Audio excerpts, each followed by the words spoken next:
Saya Amelia Rida Zarahadian dengan NIM 23030174071 dari kelas PM 2023U Prodi S1 Pendidikan Matematika Fakultas Matematika dan Ilmu Pengetahuan Alam Universitas Negeri Surabaya. Saya punya tebak-tebakan nih. Teval memecahkan 15 cangkir secara tidak sengaja. Lalu ada Raffi memecahkan 1 cangkir ketika dia mencoba mencuri kue. Nah, siapakah yang paling nakal di antara mereka? Fenomena tersebut dapat dijelaskan dengan teori yang akan kita bahas. Yuk kita bahas bersama teori moral yang dikembangkan oleh Piaget. Sebelum masuk ke materinya, apa sih moral itu? Moral adalah prinsip atau standar perilaku yang menentukan apa yang dianggap baik dan buruk, benar dan salah dalam tindakan manusia. Moral dipandu oleh nilai-nilai etika yang dipegang oleh individu atau masyarakat dan mempengaruhi bagaimana seseorang membuat keputusan serta bertindak dalam berbagai situasi. Moral berperan penting dalam membentuk karakter dan integritas seseorang.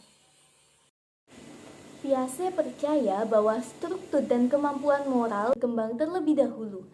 Kemampuan moral kemudian menentukan kemampuan anak dalam bernalar tentang situasi sosial, seperti halnya kemampuan kognitif. Piaget mengusulkan agar perkembangan moral berkembang dalam tahap-tahap yang dapat diprediksi. Dalam hal ini, dari jenis penalaran moral yang sangat egosentris menjadi mencerminkan sistem keadilan yang didasarkan pada kerjasama dan timbal balik. Piaget pada tahun 1964 memperkenalkan konsep perkembangan moral sebagai heteronomi yang juga dikenal sebagai realisme moral atau moralitas tindakan. Heteronomi mengacu pada berbagai cara manusia menafsirkan tindakan. Pada masa ini, anak senantiasa belajar dari orang tua dan teman sebayanya tentang apa yang boleh dilakukan dan apa yang tidak boleh dilakukan. Pentingnya moralitas adalah menjaga penalaran logis dan siapapun yang gagal melakukannya akan dihukum. Piaget juga berpendapat bahwa anak-anak berubah dari heteronomi ke moralitas otonom melalui perkembangan kognitif dan interaksi dengan anak-anak lainnya. Contoh moralitas heteronom yaitu 1. Aturan yang tidak fleksibel dibuat oleh pihak berwenang seperti polisi, orang tua, dan guru. Yang kedua, aturan bersifat permanen, tidak berubah dan harus diikuti. Yang ketiga, egosentrisme di masa kanak-kanak mengakibatkan anak-anak percaya bahwa orang lain memandang ide mereka yang mengikuti aturan dengan cara yang sama seperti mereka. Yang keempat, tingkat hukuman harus bergantung pada seberapa buruknya hasil dari tindakan seseorang. Yang kelima, perilaku buruk akan selalu dihukum. Sedangkan moralitas otonom yaitu 1. Niat lebih penting daripada hasil perilaku seseorang. Yang kedua, ada kalanya melanggar peraturan adalah hal yang wajar. Yang ketiga, orang mungkin akan memandang apa yang benar secara berbeda.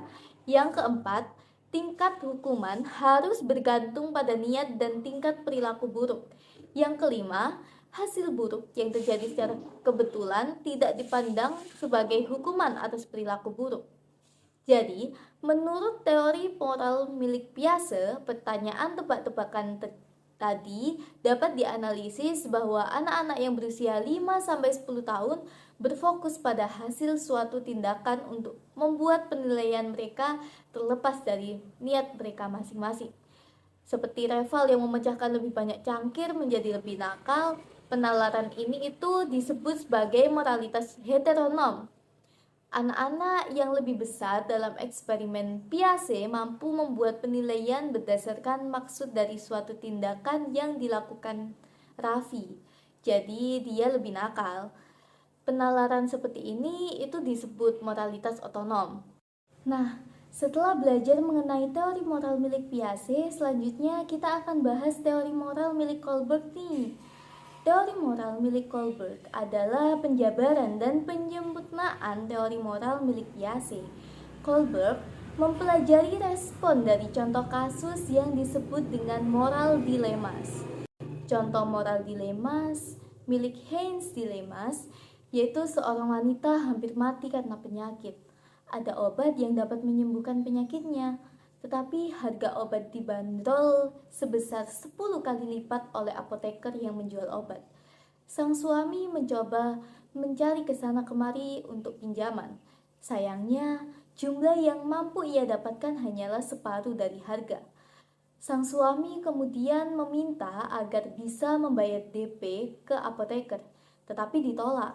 Akibatnya, suami depresi dan kemudian membobol toko dan mencuri obatnya. Benarkah yang dilakukan oleh sang suami? Kenapa? Jawaban akhirnya tidak terlalu penting, yang penting alasan dibaliknya.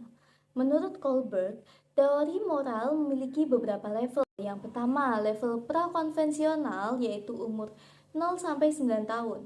Aturan ditetapkan oleh orang lain. Tahapan prakonvensional sendiri ada dua, yaitu orientasi manut dan hukuman, yaitu fokus mereka adalah konsekuensi, sehingga mereka memilih untuk manut aturan untuk menghindari hukuman. Akhirnya aturan itu bersifat mutlak untuk diikuti. Yang kedua, orientasi individualisme, seperti ingin memuaskan kebutuhan pribadi dan mencari keuntungan. Ada kemungkinan timbal balik atau reciprocity. Yang kedua ada level konvensional, umumnya pada masa awal remaja hingga usia dewasa, seperti mengikut aturan orang lain, kadang lebih mentingin kelompok daripada diri sendiri. Tahapan konvensional sendiri ada dua, yaitu orientasi good boy dan good girl. Yang pertama nih, erat dengan rasa ingin diterima atau diakui oleh kelompok. Ada kemungkinan melakukan penyesuaian atau kompromify, seperti lebih memilih sosial daripada diri sendiri. Lalu yang kedua ada orientasi ketertiban dan hukum. Hukum dan ketertiban sosial lebih penting daripada kelompok tertentu. Kebenaran atau keadilan adalah hukum yang sudah ada. Sudah pasti taat hukum dan ingin mempertahankan ketertiban sosial yang sudah ada.